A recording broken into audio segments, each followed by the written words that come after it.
Kita lihat telah beberapa lama pandemik COVID-19 ni tuan-tuan, dan kita tak dapat nak hadir ke masjid.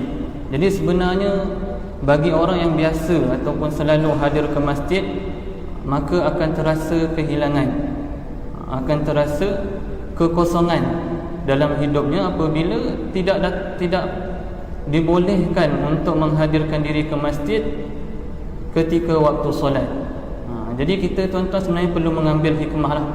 Beberapa hikmah sepanjang COVID-19 ni tuan-tuan, antaranya kita tahu semua negara-negara tuan-tuan terkena dengan COVID-19 ni, dilanda dengan COVID-19, termasuklah negara-negara besar, masuklah kuasa-kuasa besar. Kita tahu Amerika Syarikat, China, tidak terkecuali tuan-tuan. Bukan kita kata yang negara-negara kecil sahaja ataupun negara-negara yang membangun, tapi semua tuan-tuan, kuasa-kuasa besar juga terkena pandemik COVID-19 ni. Jadi kita kena ambil hikmah lah. Bukannya berlaku ni saja-saja. Mungkin selama ni mereka mendabik dada, Amerika, China mendabik dada, mereka rasa mereka lah paling hebat. Tapi tuan-tuan, bila Allah hantar je virus ni, terus sehebat-hebat kuasa macam mana pun tuan-tuan, sebesar-besar, sehebat-hebat teknologi pun, sehebat-hebat negara pun tuan-tuan, tak mampu untuk membendung COVID-19 ni. Jadi alhamdulillah negara kita pada ketika ini COVID-19 ni makin reda, alhamdulillah tuan-tuan. Jadi kita dapat merasai nikmat untuk hadir ke masjid. Bukannya mudah untuk kita diterima sebagai tetamu rumah Allah ni tuan-tuan. Hikmah yang paling besar kita dapat lihat adalah sebesar-besar mana pun kuasa negara tu tuan-tuan, tetap dilanda oleh COVID-19 ni, Allah turunkan sikit je tuan-tuan, untuk kita mengambil pengajaran. Virus ni Allah bagi sikit je tuan-tuan, kita ambil pengajaran. Itu kalau kita lihat secara umum, untuk keseluruhannya hikmah yang kita boleh ambil. Tapi tuan-tuan, apa yang kita fikirkan untuk diri kita sepanjang berapa lama kita dah boleh datang masjid tuan-tuan? Bulan 3, 4, 5, 6, 7 baru dapat. 4, 5, 6, 3 bulan setengah. 3 bulan setengah kita tidak dibenarkan untuk hadir ke masjid. Mungkin kita selama ni daripada umur berapa dah kita datang masjid tuan-tuan? Mungkin umur 20 dah datang masjid dah. Mungkin ada yang lepas pencen datang masjid. Tapi kita kena faham, sepanjang sebelum berlakunya COVID-19 ni, contohlah kita dah datang masjid 30 tahun datang masjid dah, tiba-tiba berlaku COVID-19, adakah kita mampu membawa apa yang kita dapat dekat masjid 30 tahun tu tuan-tuan di rumah kita? Ini yang kita kena muhasabah, hikmah daripada COVID-19 ni. 30 tahun dah pergi masjid, umur kita mungkin 60 sekarang, daripada umur 30 tahun kita pergi masjid, dah 30 tahun. Ataupun mungkin daripada remaja lagi dah kita dah pergi masjid, umur 15 pergi masjid dah, sampailah umur kita sekarang 50 tahun. Berapa lama dah tu pergi masjid? 35 tahun, 45 tahun dah pergi masjid tuan-tuan. Sepanjang-panjang kita pergi masjid tu, apa yang kita dapat sebenarnya tuan-tuan? Jadi ini yang kita gunakan ataupun kita praktikkan sepanjang 3 bulan setengah kita duduk di rumah ni. Kalau kita datang masjid jadi makmum tuan-tuan 30 tahun, jadi kita balik di rumah 3 bulan setengah ni, mampu tak kita nak jadi imam untuk keluarga kita? Bagi yang lelaki lah, bagi yang lelaki, ketua keluarga, ketua rumah, mampu tak kita nak bagi contoh kepada ahli keluarga kita 3 bulan setengah ni? Abang kan selalu pergi masjid, abang jadilah imam kita. 30 tahun dah ni pergi masjid.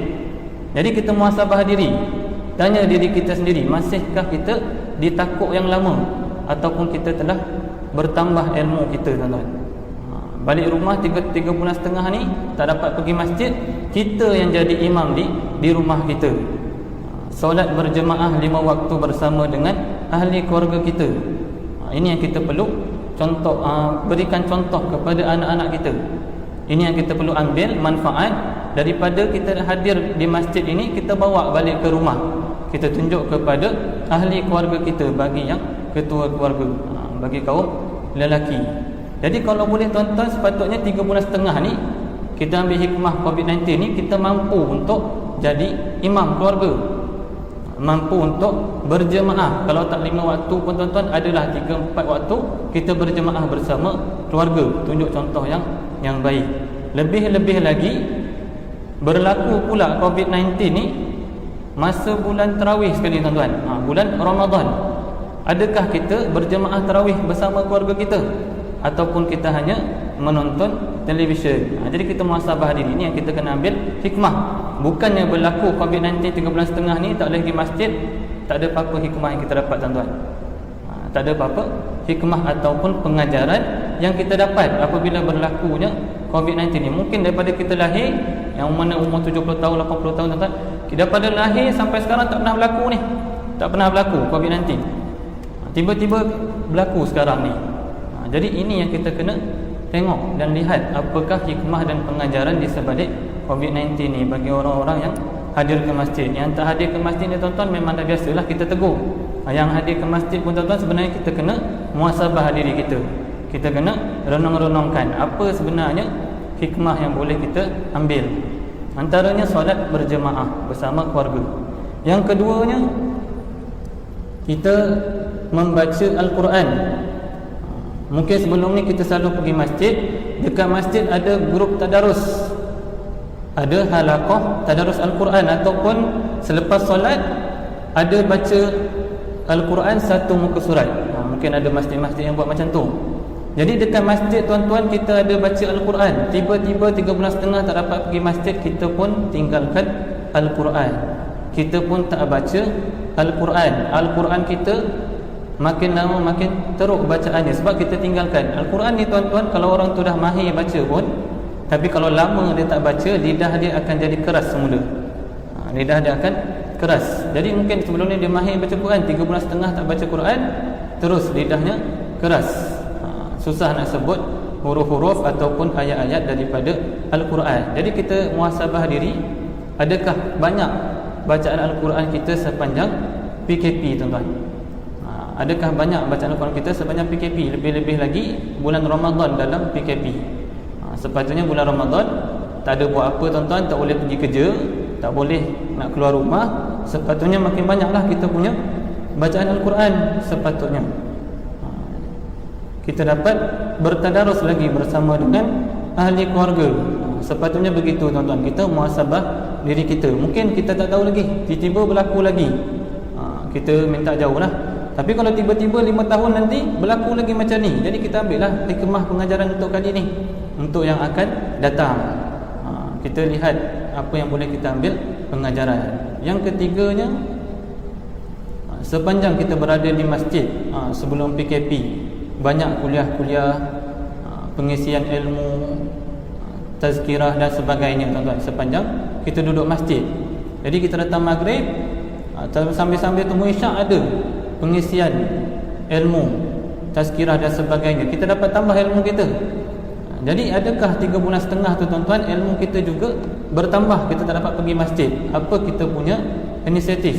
Adakah kat TV tu kita buka Al-Kulliyah?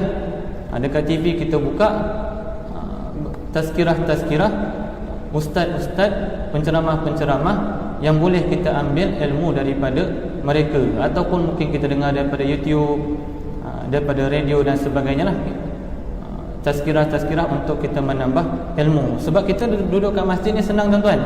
Kita pergi solat, duduk-duduk dapat ilmu. Kalau kita fokus, kita dapat ilmu, tak banyak sikit.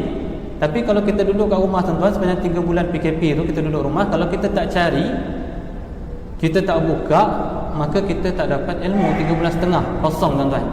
Buka TV cari movie, buka TV cari drama. Lepas tu duduk je tuan-tuan, tak tahu kita buat apa perkara faedah yang kita buat sepanjang PKP. Jadi kita perlu ambil hikmah sebenarnya tuan-tuan, ambil pengajaran, apa yang boleh kita fikirkan, apa yang boleh kita muhasabah sepanjang 3 bulan setengah ni sebenarnya. Bukan Allah turunkan sesuatu tu saja-saja, bukan. Mesti ada hikmah dan pengajarannya. Mungkin sebelum ni kita tak sedar, mungkin sebelum ni kita tak perasan, kita terlupa. Jadi kali ni apabila kita boleh fikir, boleh muhasabah, kita ambil pengajaran tu untuk akan datang. Kita dah datang masjid 20 tahun, 30 tahun, kita dapat meningkatkan ilmu dalam diri kita, kita dapat tingkatkan kemahiran diri kita. Kita tahu dah hukum hakam, kita tahu dah cara solat yang betul, cara jadi imam, cara nak bawa ahli keluarga kita untuk ke arah yang lebih baik. Sepatutnya begitulah apabila kita telah hadir ke masjid berpuluh-puluh tahun, tuan-tuan. Jadi kita muhasabah diri kita, insya-Allah. Jadi itu antara hikmah lah yang boleh kita ambil sepanjang PKP 13